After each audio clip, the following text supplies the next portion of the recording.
Welcome back, good people. We're going to be talking about part two of the Credit, Debt, and Collection series. This time we're going to talk about the Fair Debt Collections Act. Many of you don't know that there is a law that protects you against your creditors. We're going to look at that today. And I just want to remind you guys again, the purpose of our YouTube videos is to provide great credit education to our clients and help them better understand the credit repair process. Now, we want to work with beginners more. Advanced credit consumers, you're out there, you know a lot of this, that's great. 80% of my clients don't know the basics or need more instruction on the basics. So that's what we're here for. We're going to be doing consulting as I've done my whole career for the 25 years I've been at it on a regular basis. So continue watching, and we do appreciate that. Now, the Fair Debt Collections Practices Act. Let's talk about that. This is the law that allows you to be protected from unfair debt collection practices, just like it says, like the Fair Credit Reporting Act. It tells you what it does in the law. It provides fair credit reporting to consumers. The Fair Debt Collection Practices Act does the same thing, but it protects you against creditors, your collection agencies. These agencies are required to follow some guidelines to make sure that they're not harassing you. Let's take a look at some of the things that we expect our debt collectors to do. I'm not going to read every word of these because there's quite a bit of them, so let's try to get through this. Debt collectors should properly identify themselves. Listen very close to this, guys. When you get a call from a collection agency, don't be afraid to answer the phone. There's two things you shouldn't do. Number one, never identify who you are. Do not identify yourself. Do not say, yes, I am this person. They're going to ask you who you are. You make them identify themselves, especially during the initial contact. They should indicate their name, their designation, the collection agency, and the creditor they are representing. The name and address of the creditors must be provided. So if you ever ask for that information, it has to be given to you. Do not give them your information. They call you. They say, hello, is this Darrell Chabwera? I would not say yes. I would say, who is this? I would not give them any indication that I am that person. I would ask them who they are, and I would make them provide information of who they are. If they want to be rude or they don't want to provide that information, the call is over. There's no need for us to keep talking. If you have something you want to tell me, you're going to identify yourself. Identify your name and address as well. Now, the number two thing here, the collector should indicate the amount of the debt that you owe. That you can say, well, what are you saying? Are you saying that there's something owed? You can ask them that question. So most of the time they will tell you, okay? The collector should indicate the amount of the debt that they are tasked upon to collect. Now listen, I am going to make a exception here. If you know you have this debt and you want to pay this debt, then you go ahead and you identify yourself so that you can find out if you can get a settlement or negotiation. Continue on to number three. The collector should send a written letter. So you say, hey, if this is a bill that you say belongs to this person, mail that bill out, get that in writing. Never pay a collection agency. Never pay a third-party collection agency if you do not have this in writing. If you do not have it, do not pay it.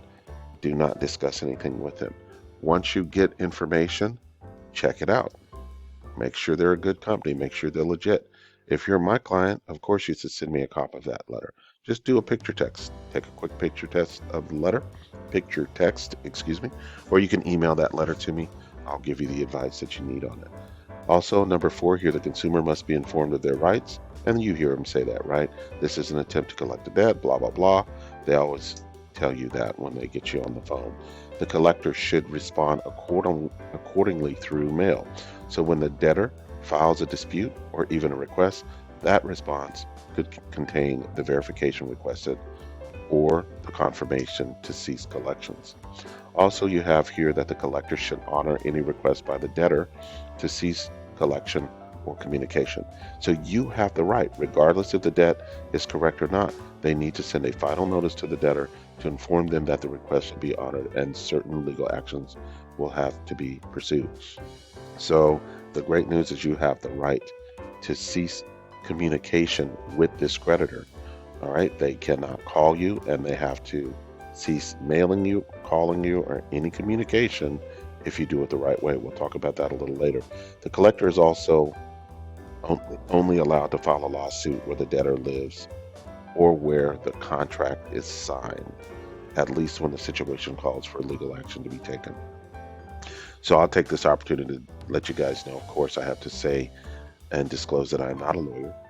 I am a credit specialist for 25 years, so I am not trying to give legal advice. I do not charge for legal advice, so I'm just giving you the laws as they are stated.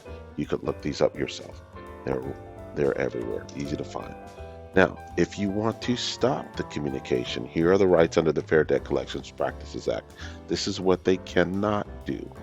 All right, the debtors may contact you only one time per day. Now, this probably happens to a lot of you guys where you're being contacted on a regular basis, multiple times a day. How about this is against the law? Think about that. We can stop that. Debt collectors may contact you only between the hours of 8 and 9 p.m., whatever your time zone is. Debt collectors may not threaten, harass, oppress, or abuse you. Okay, so this rudeness, so you want to always be professional if you can with them, not giving them any reason to be rude or to threaten or harass you. Most of these people are regular people, guys. They're going to work with you just like they would any regular person. If they find a weakness, they might try to harass you or threaten you or bully you. And you definitely want to, keep that under control. But you can talk to these people. They're just like us. They're regular people with jobs. So they're willing to work with you if you're going to give them something that they need. Remember, their job is to get the money that you owe. So if you're not intending on doing that, there's no need for you to have the conversation. If you're being harassed, you let me know. I'll get it stopped. Debt collectors may not tell you what they can take or that they can take your house or your vehicle. I've had them do this. I had a customer one time told me that she got a call and she was an active client. I would have been able to stop this. And they told her if she doesn't pay $1,200, they're on their way with the sheriff to her house. So they're telling her that the collection agent is driving up to her house with the sheriff behind them to put her in jail. She doesn't know her rights. She gave him $1,200. Now, this was a debt that she owed, so she cleared the debt, but she could have saved that money. It was a third-party collection agency. They may not contact you at work if they know your employer disapproves of it. So listen, if they call you at work, that's not illegal. But if they call you at work and you say you may not call me at work, they can no longer call you at work. How can you prove you said it? How can you prove you told them that? You have to record the call, guys, right? Record the call. I know a lot of phones have the feature where you can record the phone call. Use that, get you a little recorder. They're very cheap. We know they're very inexpensive if you go to Amazon. Get a recorder. If you're going through this kind of thing, it's a small investment. Debt collectors may not lie when they're collecting the debt, such as falsely implying that you committed a crime. As I said before in the previous example, that happens a lot. Debt collectors must identify themselves to you on the phone. They have to do that. Debt collectors must stop contacting you if you ask them in writing to stop. If they violate any of these above items that we list here, you can sue them in small claims court. Now, a lot of people are scared to go to court, but think about it. When you go to small claims court, there's no lawyer needed. It's just like the court TV we see on a regular basis. You do have to pay a filing fee of $150 or something, but that can be paid back to you if you're found, if you win your case. All right, so you can file against them in small claims court for $1,000 per occurrence. They can be fined. Exercise your credit rights and don't let them harass you or your loved ones.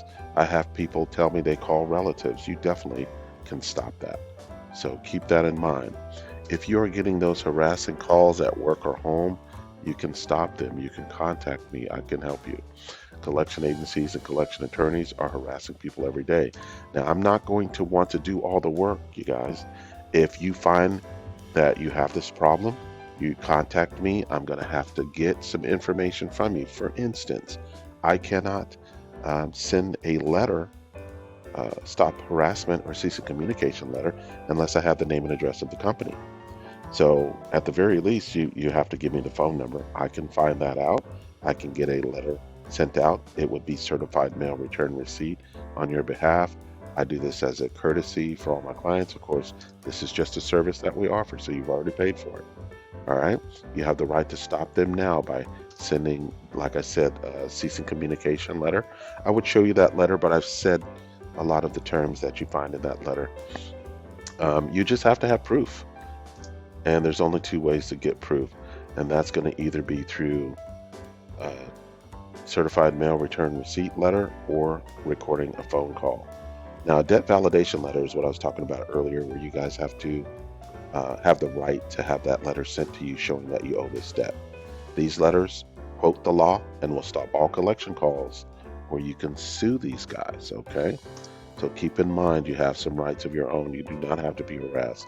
As long as you have proof, like a phone call, certified letter. Look, I spelled that wrong. It should be certified letter, return receipt. You have these letters. We have these letters and documentation for you. Listen, I have 3 recorders. So if a customer gives me the phone number and the information for a collector that is harassing them, I will record my conversation with them. You can, of course, download that on your computer. There's your proof. Okay? Now, listen, I've done this for 25 years. I know I keep telling you guys this. I've done it for 25 years. I need you to think about that. What that's saying is I've been through this 25 years worth of clients. Think about it. I've done this hundreds of times, and it works every time. I cannot even right now think of a time that it did not work. So this does work. Okay, so let me know if you need help on that. We have these letters, as I said, and documents available to you today. I can turn you on to the location where you can get that law. You can look it up. It's called the Fair Debt Collections Practices Act online, and you can Google that right on your phone, right? Get that information. Thanks again for watching and learning today. And that is a misspelling there. We're going to correct that.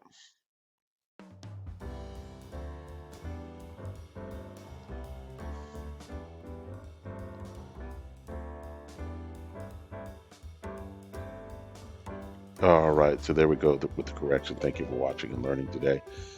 I really appreciate when you guys learn. It's going to help you in the long run to understand your credit, understand how to keep your credit in a good place. And that's going to do it for part 2 of this video series. Thanks again.